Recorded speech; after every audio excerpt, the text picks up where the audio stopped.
अमेरिकी राष्ट्रपति Donald Trump ने ईरान पर पिछले 13 दिनों से लगातार जारी हमलों पर फिलहाल ब्रेक लगा दिया है। लगभग 2 हफ्तों से हर रोज हो रहे हमलों का ये पहला विराम है। तो क्या मतलब युद्ध अंत होने को है? इस रिपोर्ट में सारी जानकारी देंगे, लास्ट तक जरूर देखिएगा। नमस्कार, मैं हूं आपके साथ ममता तिवारी और आप देख रहे हैं न्यूज़ 18 का डिजिटल प्लेटफॉर्म। नए हमलों का प्लान तैयार होने के बावजूद ट्रंप ने सेना को नई स्ट्राइक करने से मना कर दिया है। अमेरिका का ध्यान अब बातचीत की ओर बढ़ रहा है। हालांकि जरूरत पड़ने पर अमेरिका ने सैन्य अभियान को फिर से शुरू करने की पूरी तैयारी कर रखी है। अमेरिकी मीडिया रिपोर्ट्स के मुताबिक ट्रंप ने कूटनीतिक कोशिशों को मौका देने, घटते मिसाइल रक्षा भंडार की चिंता और युद्ध अधिक बढ़ जाने से डर के चलते ये फैसला लिया है। ट्रंप का मानना है कि बड़े पैमाने पर युद्ध शुरू किए बिना सैन्य कार्रवाई अपनी हद तक पहुंच गई थी। वो कूटनीति के लिए रास्ता बनाना चाहते हैं ताकि अगर बातचीत नाकाम हो तो कम से कम दोबारा हमले शुरू किए जा सके। पत्रकारों से बात करते हुए ट्रंप ने कहा कि अमेरिका पूरी तरह से तैयार है, लेकिन उनका मानना है कि ईरान के साथ समझौता करना अधिक समझदारी होगी। उन्होंने कहा है कि ये इस समय उनसे बात कर रहे हैं। मुझे लगता है कि जैसे जैसे दिन बीत रहे हैं वो इसे लेकर और ज्यादा गंभीर होते जा रहे हैं। हालांकि व्हाइट हाउस कॉरेस्पॉन्डेंट्स एसोसिएशन के डिनर में ट्रंप ने कहा है कि उन्हें नहीं लगता कि ईरान तुरंत समझौता करने के लिए तैयार है, लेकिन वो बातचीत जारी रखना चाहते हैं। मिसाइल रक्षा भंडार में गिरावट बनी पेंटागन की चिंता।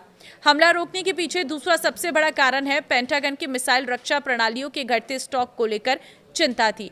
न्यूयॉर्क टाइम्स की रिपोर्ट के अनुसार वरिष्ठ सैन्य अधिकारियों ने चेतावनी दी कि अभियान बढ़ाने से मिडिल ईस्ट में तैनात पेट्रियट इंटरसेप्टर मिसाइलों और दूसरे वायु रक्षा प्रणालियों का स्टॉक खत्म हो सकता है।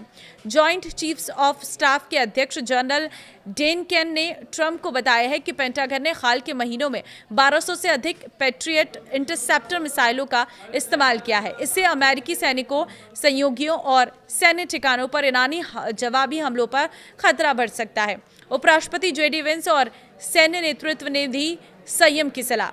CNN की रिपोर्ट के मुताबिक उपराष्ट्रपति जेडी वेंस और जनरल केन दोनों ने शुक्रवार को व्हाइट हाउस में हुई बैठक के दौरान युद्ध को और बढ़ने पर चिंता जताई है। रक्षा विभाग ने एक सूत्र ने बताया है कि ईरान के खिलाफ सैन्य अभियान फिलहाल होल्ड पर है। ट्रंप के करीबी सहयोगियों ने भी इस बात पर सवाल उठाया कि क्या और हमलों से क्षेत्रीय संघर्ष के जोखिम को बढ़ाए बिना अमेरिकी उद्देश्यों को पूरा किया जा सकता है। सैन्य विराम ऐसे समय में आए हैं जब कूटनीति की कोशिशें लगातार अचानक से तेज हो गई हैं। ओमान का एक डेलीगेशन तेहरान पहुंचा है ताकि स्ट्रेट ऑफ हॉर्मुज को फिर से खोलने के लिए किसी व्यवस्था पर बात की जा सके। खाड़ी देशों ने भी वॉशिंगटन से संयम बरतने की अपील की है। व्हाइट हाउस के संचार निदेशक ने यह बताया है कि राष्ट्रपति ट्रंप हमेशा से कूटनीतिक समाधान को तरजीह देते हैं। हालांकि अगर ईरान स्ट्रेट ऑफ हॉर्मुज या अमेरिकी सहयोगियों के खिलाफ हमले जारी रखता है तो अमेरिका के पास सैन्य कार्रवाई के सभी विकल्प खुले रहेंगे। फिलहाल ट्रंप ये देखना चाहते हैं कि बिना बड़े युद्ध के बातचीत के जरिए लक्ष्य हासिल किया जा सकता है या नहीं। तो देखिए, अभी तक इस लक्ष्य के पीछे जो है ट्रंप लगातार लगे हुए हैं, लेकिन युद्ध विराम के अब ये कुछ नए संकेत हैं।